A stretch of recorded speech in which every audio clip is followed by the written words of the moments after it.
Sveiki visi. Kadangi žiemos metas, nusprendžiau šiek tiek atsipalaiduoti nuo darbų, pasimiršti ir tą geriausiai padaryti žaidžiant farming simuliatorių.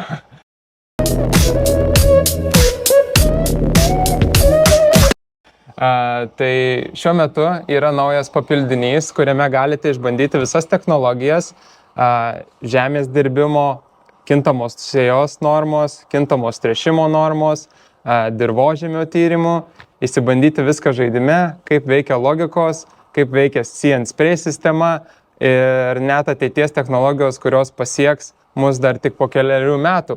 Tai pabandykite ir pasakykite komentaruose, kaip jums sekasi ūkininkauti. Na, o visus ūkininkavimo darbus reikėtų pradėti nuo dirvožemio tyrimo, aišku.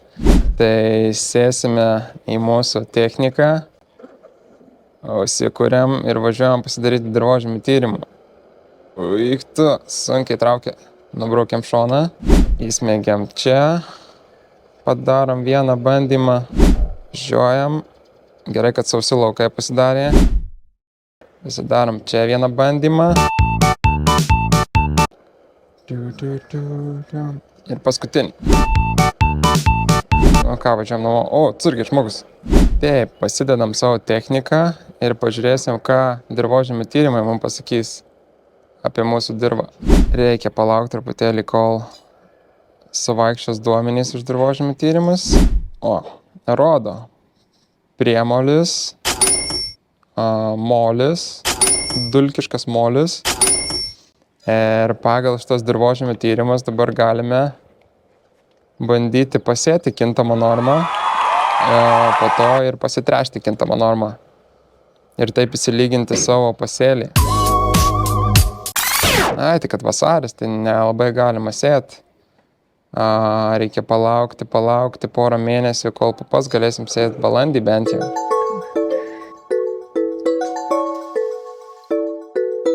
Einam, pabandysim pasėti avižas.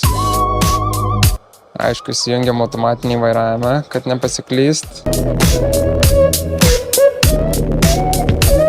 Ir žiūrim, kaip technika dirba. Ar teisingai viskas, parametrai. Turim porą monitorių, vieną papildomą extended monitorių. Čia dar reikia išmokti žaisti. Ne taip paprasta.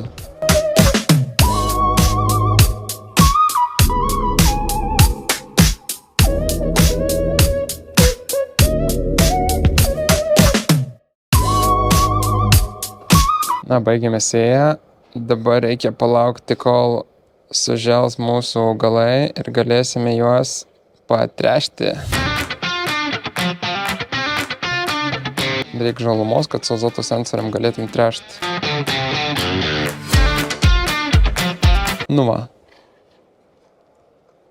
Galima važiuoti tręšti laukų.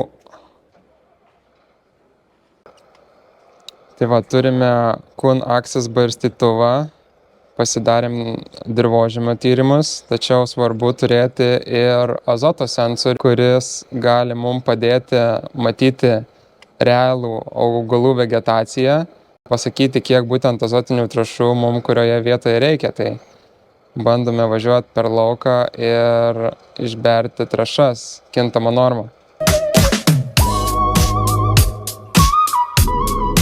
Tokiu barstytuvu, tai čia porą apsisukimų ir būsim baigę.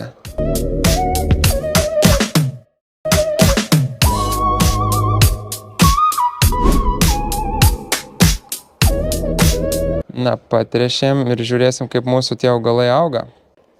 Matau nemažai žolių čia pas mus lauke. Reikėtų juos išpurkšti, bet žolės tokios pavienės, tai pasinaudosiu John Deere purkštuvu, kuris turi See and Spray sistemą ir gali atskirus augalus išpurkšti tik tais tenai, kur reikia. Užtruksim. Pamiršau nusipirkti chemijos. Žiūrėjom dabar nusipirkti chemijos.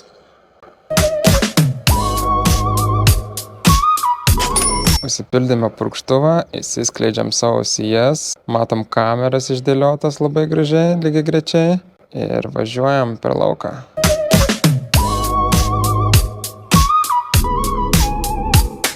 matom, kaip purkštuvas purškia tik tais tuos augalus, kuriuos pamato. Aišku, galėjau įsijungti automatinį vairavimą, kad taip nenuvažiuočiau per lauką, bet yra jau kaip yra. Ant šito traktoriaus dar neturiu automatinio vairavimo, tai reikės pagalvoti įsigyti gal. Bet va, matom, kad žolės beveik visos yra išpurkštos. Nu, jeigu kas nors tokį darbą padarytų mano lauke, tai tikrai nepadėkočiau. Visaip išvažinėjo. Na, o dabar visi ūkio darbai atlikti. Tai beliko smagiausia dalis – nuimti derlių ir pažiūrėti, ką mums pavyko užauginti, pritaikius kintamos normos sistemas, išsipurškus augalus labai gražiai ir kokį derlių mums parodys būtent šitas laukas. Tai matom ir žemėlapius, kad potencialas yra tikrai aukštas, pritaikėm visas sistemas ir azoto atidavėm būtent tiek, kiek reikia. Todėl galime dabar užsikurti savo T serijos kombainą ir važiuoti pjauti.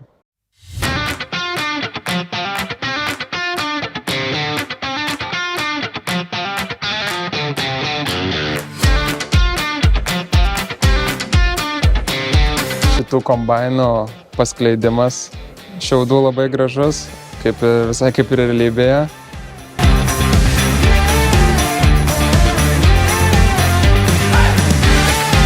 Ir matome, kad derlingumo žemėlapis po biškį pildosi. Važiuodamas gyvai galiu matyti, kur yra geriausios vietos laukose, kur yra blogiausios vietos laukose.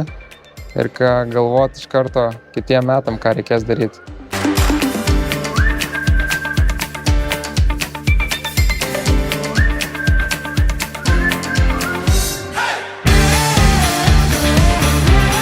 Atlikome darbus ir matome, kadangi vikšriniai važiuokliai, tai laukas beveik liko nesumintas, šiaudai paskleisti irgi gerai. Na, o dabar visą informaciją galime matyti mūsų operacijų centre, kuriame matome įvairias derlingumo vietas, kur mūsų avižos buvo derlingiausios, kur turėjo šiek tiek mažesnį derlingumą ir kitais metais mes galėsime pagal tas probleminės vietas pasidaryti dirvožemio tyrimus, kad išsiaiškinti, kokias problemas mes nepastebėjome arba kokias problemas dar mes galėtume pagerinti, kad šitas laukas kiekvienais metais parodytų vis geresnį derlingumą. O visiems ūkininkam, kurie svarsto apie technologijų įsidiegimą, galiu rekomenduoti pabandyti įsijungti žaidime, pažiūrėti, kaip visos tos logikos veikia, kaip įvairi technika veikia ir įsibandyti visus tos procesus jau šiandien laukuose.